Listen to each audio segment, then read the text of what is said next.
அன்பான பக்த மெய்ஞானிகளே, உங்கள் அனைவருக்கும் என் பணிவான வணக்கங்கள். இன்று நாம் கேட்கப் போகும் இந்த திவ்யமான உபன்யாசம் காசி காண்டத்தின் 24வது அத்தியாயத்தின் ஆழமான தத்துவங்களையும் விருத்தகால மன்னனின் வியக்க வைக்கும் சரித்திரத்தையும் விவரிக்கப் போகிறது. இது வெறும் சரித்திரமல்ல, மனித ஆன்மாவை உழுக்கும் ஓர் அற்புதமான பயணம். முழுமையான பக்தியோடும் நிகழ்ச்சியோடும் இதை நாம் தொடங்குவோம். எம்பெருமான் ஈசனை மனதார நினைத்துத் தொடங்குவோம். நம பார்வதி பதையே, ஹரஹர மகாதேவா. காசி விஸ்வநாதர் சரணம். நண்பர்களே, மனித குலத்தை எப்போதுமே வாட்டி வதைக்கும் ஒரு பெரிய கேள்வி இருக்கிறது. அது என்ன தெரியுமா? இந்த முதுமையை எப்படி வெல்வது? கொடிய நோய்களில் இருந்து எப்படி தப்பிப்பது? எல்லாவற்றிற்கும் மேலாக பிறவிப் பெருங்கடலை கடந்து அந்த முக்தி நிலையை எப்படி அடைவது? இப்படி பல கேள்விகள் நமக்குள் எழும் இல்லையா? இதற்கான மிகத் தெளிவான ஆழமான விடையைத்தான் நாம் இன்று இந்த விளக்க உரையில் காணப்போகிறோம். வாருங்கள், அந்த அற்புத தேடலுக்குள் செல்வோம். பகுதி 1. சிவசர்மாவின் மறுபிறவியும் நந்திவர்தன பேரரசும். முற்பிறவியிடே அளவற்ற புண்ணியங்களை செய்த சிவசர்மா என்ற அந்தணன் வைகுண்டத்தில் ஒரு பிரம்ம வருடம் வரை தங்கி எல்லாவிதமான திவ்ய போகங்களையும் அனுபவிக்கிறான். அந்த புண்ணிய காலம் முடிந்தவுடன் அவனது ஆன்மா மீண்டும் இந்த பூலோகத்திற்கு வருகிறது. அப்படி வந்தவன் நந்திவர்த்தன நகரத்திற்கு ஒரு மாபெரும் சக்கரவர்த்தியாக விருத்தகாலன் என்ற பெயரில் அவதரிக்கிறான். அவனுடைய ராஜ வாழ்க்கையை பார்த்தா உங்களுக்கு மலைப்பாக இருக்கும். 10,000 ராணிகள், 300 புதல்வர்கள். இவ்வளவு பெரிய சாம்ராஜ்யத்தை ஆண்டாலும் அவனுக்கு கொஞ்சம் கூட கர்வமே கிடையாதுங்க. எப்பொழுதும் மகாவிஷ்ணுவின் மீதே பக்தி செலுத்தி தர்மத்தின் வழியிலே தன் நாட்டை செம்மையாக ஆட்சி செய்து வந்தான். பகுதி 2. தர்மம் தழைத்தோங்கும் இலட்சிய ராஜ்யம். அந்த நந்திவர்தன பேரரசு வெறும் நிலப்பரப்பல்ல, அது ஒரு முழுமையான தூய்மையும் புண்ணியமும் நிறைந்த தர்மபூமி. அந்த நாட்டைப் பற்றிச் சொல்லப்பட்டுள்ள உவமைகள் இருக்கிறதே, அது மிக மிக அழகு. அங்கே கோணலாக செல்வது ஆறுகள் மட்டும்தானாம். மக்களின் மனம் எப்போதுமே நேராகத்தான் இருக்கும். காரிருள் என்பது இரவுகளில் மட்டுமே வரும். மனிதர்களின் மனதிலே அறியாமை என்ற இருள் துளிகூட இருக்காது. வெயிலுக்கும் மழைக்கும் பிடிக்கும் குடைகளுக்கு மட்டும்தான் அங்கே தண்டம் இருக்கும். ஏனென்றால் குற்றமே நடக்காத அந்த நாட்டில் எந்த குடிமகனுக்கும் தண்டனை என்பதே கிடையாது.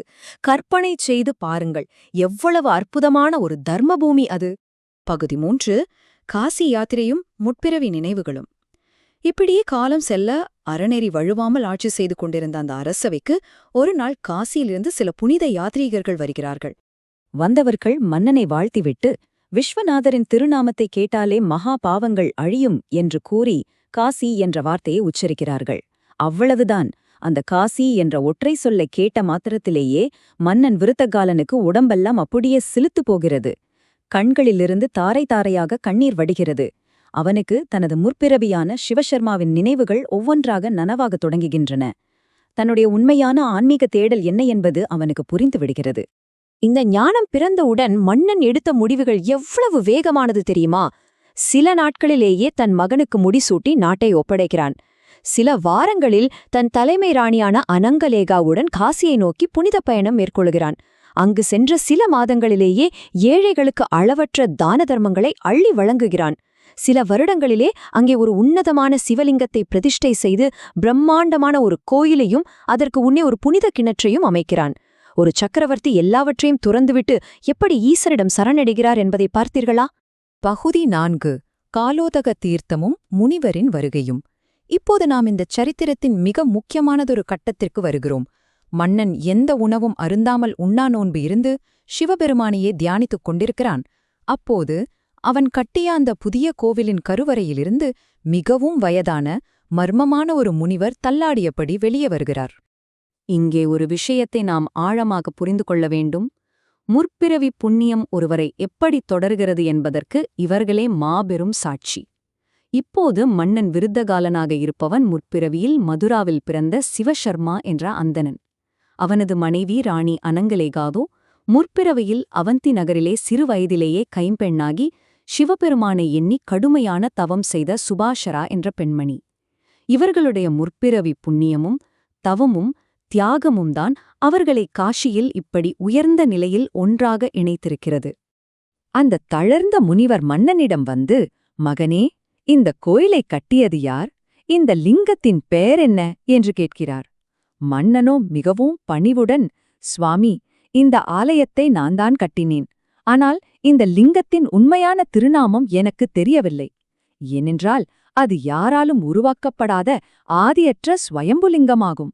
அந்த லிங்கத்தின் உண்மையான பெயர் விருத்தகாலேஸ்வரர் என்பது அதை இத்தனை காலம் வழிபட்ட அந்த மன்னனுக்கே அப்போது தெரிந்திருக்கவில்லை. பகுதி 5 காலோதகத் தீர்த்தத்தின் அற்புதம். மிகவும் வயதாகிவிட்டதால் தமக்கு ஞாபக மறதி வந்துவிட்டதென்றும் இப்போது தமக்கு மிகவும் தாகமாக இருப்பதாகவும் அந்த முனிவர் கூறுகிறார். இங்கே நடக்கும் அந்த வியக்கத்தக்க அதிசயத்தை கேளுங்க. முனிவர் தண்ணீர் கேட்க மன்னன் தான் புதிதாக வெட்டிய இந்த கிணற்றிலிருந்து மிகவும் தூய்மையான நீர் எடுத்து வந்து கொடுக்கிறான். முனிவர் அந்த நீரை பருகிய அடுத்த கணமே என்ன ஆச்சரியம்! அவருடைய முதுமை முழுவதுமாக நீங்கி ஒரு 16 வயது வாலிபனைப் போல பேரழகுடன் மாறுகிறார். ஒரு பாம்பு எப்படி தனது பழைய சட்டையை உரித்து போடுமோ அதே போல தனது தளர்ந்த முதுமையை உதறிவிட்டு அவர் ஒளி பொருந்திய இளைஞனாக மாறியதை பார்த்து மன்னன் பெரும் வியப்பில் ஆழ்ந்து நிற்கிறான்.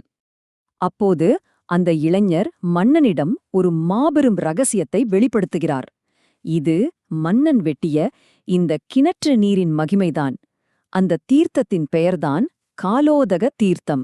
இதனுடைய நீரை குடித்தால் தொழுநோய், சர்க்கரை நோய், வாதம் போன்ற கொடிய பிணிகள் அனைத்தும் முற்றிலும் நீங்கும். நரை, திரை, மூப்பு எல்லாம் மாறி இழந்த இளமை மீண்டும் திரும்பும். இது ஏதோ சாதாரண தண்ணீர் அல்ல. சஞ்சீவிக்கு நிகரான ஆற்றல் கொண்ட சாட்சாத் காசி விஸ்வநாதரின் அருளை பெற்ற அபூர்வமான தீர்த்தமாகும். பகுதி 6 ஜோதியில் கலந்த முக்தி. இந்த சரித்திரத்தின் மாபெரும் ஆன்மீக உச்சத்திற்கு நாம் இப்போது வந்துவிட்டோம். அந்த வாலிபர் சாதாரண முனிவர் அல்ல, சாக்ஷாத் சிவபெருமானாலே அனுப்பப்பட்ட ஒரு மாபெரும் தவயோகி என்பதை மன்னன் உணர்ந்து அப்படியே மெய் சிலிர்த்து போய் நிற்கிறான். அந்த தவயோகி மன்னன் விருத்தகாலன் மற்றும் ராணி அனங்கலேகா ஆகிய இருவரின் கைகளையும் மிகவும் அன்புடன் பற்றிக் கொள்கிறார். அடுத்த நொடியே அந்த மூவரும் அப்படியே அந்த விருத்தகாலேஸ்வர லிங்கத்திற்குள் ஒரு பேரொளியாக, அதாவது திவ்யமான தேஜஸாக கலந்து முக்தியடைகிறார்கள். இந்த மனித உடல் என்ற சாதாரண நிலையை கடந்து தூய்மையான இறை ஆற்றலாகவே அவர்கள் மாறிப்போன அந்த தருணம் இருக்கிறதே, அதை சொற்களால் விவரிக்கவே முடியாது. அது ஒரு மாபெரும் பேரானந்த நிலை. அகத்திய முனிவர் லோபாமுத்ரையிடம் கூறிய அந்த ஆசி மொழிகளோடு இன்றைய இந்த உபன்யாசத்தை நாம் நிறைவு செய்வோம். சிவசர்மாவின் இந்த புனிதமான சரித்திரத்தை கேட்கவர்களுக்கு சகல பாவங்களும் நீங்கி இறுதியில் காசி விஸ்வநாதரின் பேரருளால் முக்தி கிட்டும். இந்த அருமையான வரலாற்றின் மூலம் நாம் அறிவது என்ன? தூய்மையான பக்தியும் தர்ம நெறியும் என்றென்றும் அழியாத ஆன்மீக இளமையையும் முடிவற்ற பேரின்பத்தையும் தரக்கூடியவை என்பதுதானே? இந்த உன்னதமான சிந்தனையோடு நீங்களும் இறைவனின் பேரருளை முழுமையாக பெற வேண்டும் என்று உள்ளம்போது வேண்டி விடைபெறுகிறேன். ஹர ஹர மகாதேவா.